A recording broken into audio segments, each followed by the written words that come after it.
Husband's day শুনে একটু অবাক লাগলেও 19শে এপ্রিল মানে কালকে একদমই সকালবেলা বলা চলে না। ওই দুপুরের দিকে ঘুম থেকে উঠেই আগেই স্নান সেরে নি। আর এদিকে মিষ্টি পাখিও প্রাইভেট থেকে চলে আসায় তারপরে দুজনের কোনো কাজ না থাকায় ফোন দেখতে থাকি। এর মাঝেই হঠাৎ করে বলে ওঠে ওর খিদে লাগছে। তাই তো জোম্যাটো খুলতেই দেখি 19শে এপ্রিল নাকি হাজবেন্ডস ডে। প্রথমে বিশ্বাস না হয় আরো কয়েকটা অ্যাপ সাথে গুগল করায় জানতে পারি হ্যাঁ ঠিকই দেখাচ্ছে। দেন এক ছুটে ওই ঘরে গিয়ে বাবাই এ ভাই happy husband day, happy husband day, চোখে হ্যাপি হাজবেন্ড ডে।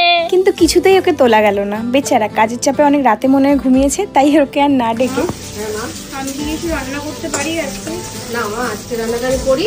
দেখো আমার হয়ে গেছে অলরেডি, দেখো 3:30 বাজে, সব রান্নাই হয়ে গেছে, খালি এটা করলেই আমার কমপ্লিট। সত্যি তো ঘরে এসে দেখলাম 3:30 বাজতে যায় আর মা তো বেশ টেস্টি রান্নাই বানাচ্ছে। তাই ভাবলাম কিছু না পারি একটু ঢেঁড়স কাটি, তাতে মায়ের একটু হেল্পও হবে আর আমার হাতের রান্না কিছু না কিছু তো ওকে খাওয়ানো যাবে। ও বাবা, এদিকে দেখি হঠাৎ করে বাবু কোথায় যেন চললো কাজে যাবে, আর আমি এই দিনটাকে কিভাবে ওর জন্য একটু স্পেশাল কিছু করব এই ভেবে কপালে পিম্পল জুটিয়ে ফেললাম। সাথে মাথা ব্যথা কমানোর জন্য মিনিকে দিয়ে 1 বালতি তেল মেখে দুপুরের খাবার খেয়ে শুয়ে শুয়ে ভাবলাম না আমার দ্বারা স্পেশালের এসও হবে না, তার থেকে ভালো ওর পছন্দের একটা রেস্টুরেন্টে নিয়ে গিয়ে ওর পছন্দের খাবার অর্ডার করে খাইয়ে দিই, যদি একটু খুশি হয়। কিন্তু আসলেই আমি বেকারই এত হেডেক নিচ্ছিলাম, ভুলেই গিয়েছিলাম আমার মানুষ অল্পতেই খুশি। আসলে যে নিজের খুশি ভুলে সবার খুশি দেখে তার খুশির মূল্য কোনোদিনই আকাশ ছোঁয়া হতে পারে না। আর ও কতটা খুশি সেটা যদি ওর মুখে তোমরা শুনতে চাও তাহলে সুশোভন ফেসবুক আইডির ভিডিও তোমরা আসলেই চেক করতে পারো। আর এদিকে কথা বলতে বলতে আমার খাবারও ফিনিশ করে ফেলি আর বেরিয়ে আমি আর মিনি দৌড়ে একটা ফুলের দোকানে গিয়ে বেশি না একটা গোলাপ 12টা বাজার আগে ওকে দিয়ে আরো একবার উইশ করি। তোমরাও কিন্তু নেক্সট ইয়ারের জন্য এই ডেটটা মনে রেখে নিজের হাতে সামান্য কিছু রান্না বা নিজের বাগানের গাছের একটা গোলাপ দিয়েও নিজের হাজবেন্ড বা হবু হাজবেন্ড বা যে বয়ফ্রেন্ড তোমাকে হাজবেন্ডের মতোই কেয়ার করে ভালোবাসে, তোমার মন খারাপের বন্ধু হয় সব সময়,